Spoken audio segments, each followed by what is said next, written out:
Assalamualaikum warahmatullahi wabarakatuh. Nama saya Elsa Septiani dari kelas 10 MIPA 6. Di sini saya akan menjawab pertanyaan dari pertanyaan A, yaitu menganalisis bagaimana pola penyebaran agama Islam dalam aspek perdagangan. Berikan contohnya. Masuknya Islam di Indonesia dipelopori oleh pedagang-pedagang dari Gujarat dan India.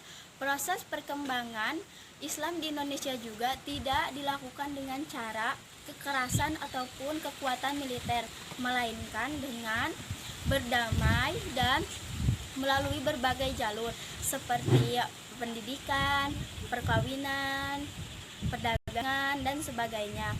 Ajaran Islam di Indonesia juga ini membawa kemajuan dan kecerdasan bagi bangsa Indonesia, mengubah kehidupan sosial, budaya, dan tradisi kerohanian di masyarakat Indonesia, serta membuat bangsa Indonesia lebih maju dalam bidang perdagangan, terutama dalam hubungannya dengan bangsa Timur Tengah, yaitu khususnya negara Arab, negara Persia, negara India.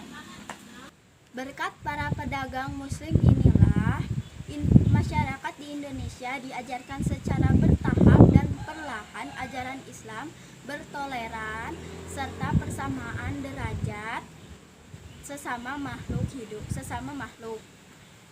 Hal itulah yang menarik masyarakat Indonesia, mengingat kebudayaan Hindu-Buddha justru lebih menekankan pada perbedaan derajat dan kasta, hingga pada akhirnya sebagian dari masyarakat Indonesia memeluk agama Islam. Dan ada satu teori yang menjelaskan masuknya agama Islam di Indonesia itu karena perdagangan, yaitu teori Gujarat. Apa yang dimaksud dengan teori Gujarat? Teori Gujarat adalah teori tertua yang menjelaskan tentang Islamisasi di Indonesia. Kenapa dinamakan teori Gujarat? Karena masuknya Islam di Indonesia karena para pedagang dari Gujarat.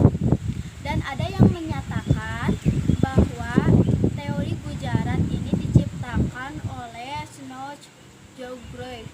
Teori ini berpaku pada kenyataan mengenai hubungan antara India dengan Indonesia yang sudah lama terjalin, serta inskripsi tertua yang terdapat di Sumatera ini membuktikan bahwa India dan Sumatera menjalin hubungan sangat erat.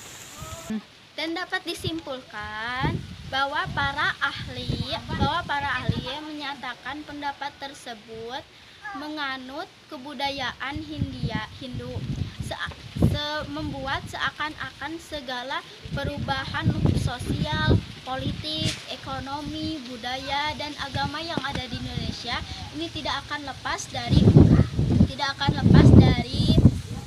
pengaruh India. Contohnya seperti pendakwah yang berdagang di Indonesia memanfaatkan waktu sorenya hanya untuk menceritakan hal ihwal tentang ajaran Islam kepada masyarakat yang ada di sekitarnya, walaupun dengan cara sederhana. Hanya itu yang dapat saya sampaikan. Sekian, wassalamualaikum warahmatullahi wabarakatuh.